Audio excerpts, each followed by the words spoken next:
So, one of the hangups that a lot of teachers have for introducing their class to Shakespeare, and certainly a lot of hangups that students have when reading Shakespeare, is the language. It's just Elizabethan English. It doesn't sound like how we talk today, and for a lot of students, especially struggling readers, it's just too much for them and they give up. So, while I do think there are opportunities that I'm going to talk about where it might be good to use a translation of the text into plain English, I think that there is a lot of value in having students read as much of the play as possible in the original language. First of all, not every class is composed of the same skill level of student. You are always going to have some students that would really benefit from the challenge of that, and we don't want to deny them that opportunity. However, even if you have a class of all or mostly struggling readers, there is some pride and some victory in being able to read this thing that everyone in the world knows is difficult and to understand it successfully. So in my last video, I talked about how getting some movement and action into the study of the play boosts comprehension, and it helps make the unit fun and more engaging, which obviously is going to help them understand it more. But for the language itself, I'm going to talk about a couple of different approaches. First is how I differentiate. So for the most important scenes in the play, we are always reading those whole group. I have students take a reading part, and then we read through it and we stop and talk about it as we need to. And sometimes I'll cut long chunks of speeches. You know how in a lot of the soliloquies they'll say the same thing 10 different ways.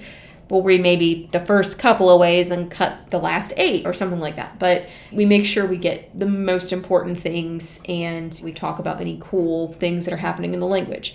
But for the more plot-moving scenes, so for example, in Romeo and Juliet, when Lord Capulet and Paris are talking about when he should marry Juliet and then when that changes, those are things that students can read independently. And the way I support them with that is I give them a few comprehension questions, but then I group them. So I'm looking at groups of students, like who are the ones that are the strongest readers. I might look at some of my standardized test data for that or classroom test data for that. And I'm going to have them grouped together with the original work. And I'm going to tell them, take parts, read this scene, and answer these questions together. Figure it out together. And I walk away. And then I might have my more middle group, or sometimes 2 of these groups. I will give them a translation of that scene only, and then I will have them work within those groups to answer the comprehension questions, take parts, read it independently. And I walk away from them. I circle back around at some point, but mostly those groups are on their own. And then my group that struggles the most with this, and whether that's just with language or with just the behavior of sitting and reading something together, taking parts, I sit in that group. And so even the translation, there's sometimes vocabulary in there that's just words that are really vague, and they have trouble even pulling all of that together, the paragraphs of reading. So I just guide that group that needs the most support through that. And what almost always happens is the group reading the original language finishes first, and they have cool questions about it and stuff, but everybody has accessed the text, they've comprehended the plot, and then we can come back together for the next important scene, and we're all on the same page. So everyone gets what they need there. So that's something I would encourage you to do rather than just simply give them the Know Your Shakespeare, because they're only ever going to read on the right-hand side. Another reason I really don't think you should give the Know Your Shakespeare for Romeo and Juliet specifically is it's filthy if you read the translation of some of the scenes, especially the double entendre between Mercutio and Romeo. Yeah, the point is to help students understand what is being said. And sometimes I think you want the mystery of what they're talking about. You could just say, oh, he's making a dirty joke, and move on. You don't need the specific details of that joke in plain English. Maybe that's just me. But yeah, so I'm really careful about the scenes that I would copy out of that or have them read. So be mindful of that. I don't know if it's quite so bad in Macbeth and Hamlet, but definitely in Romeo and Juliet.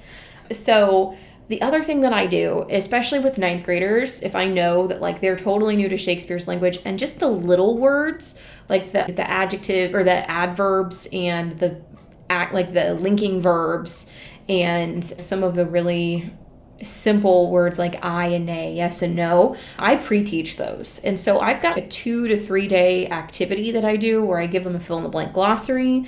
They do some translations I'll write them some sentences in Elizabethan English, and using their glossary they can translate them to modern English, and then the other way they can write in Elizabethan English, which they always find fun, and then there's a little quiz over it. And sometimes that's just an extra credit quiz, sometimes it's for a grade, but I let them retake it. It just depends on your crew. And then I also added to it this year and like an escape Elizabethan English. It's not an escape room where you have to print off the puzzles and do all that. It's all contained within a Google form, but it's a video game. If you've ever played Hades, like the roguelike games where you only get so far, but if you get something wrong, you have to start back over and then you get as far as you can to get back to the time machine and escape Elizabethan England. So it doesn't take very long. It's only 10 questions, but that's a good review activity as well. I think I'm excited to try it this year. But I have all of those things grouped together, and I'm going to link that set of activities in the description of this video. So if you know that you're going to need to front load some of that language too with your students, especially if they're like seniors who haven't read Shakespeare since they were freshmen, or freshmen reading it for the first time, that might be a good way to lead into your next activity. And by the way, do you love teaching Shakespeare? Do you hate teaching Shakespeare? What Shakespeare plays do you teach? Please let me know in the comments. I'm always curious to see how it's going with, is it actually fading out like some people say, or is it still going strong in a lot of high schools? So let me know in the comments, and I will be back probably more on AP language content in the next series of videos that I do. But if you are just getting back to school this month, welcome back, and I hope you have a great second semester.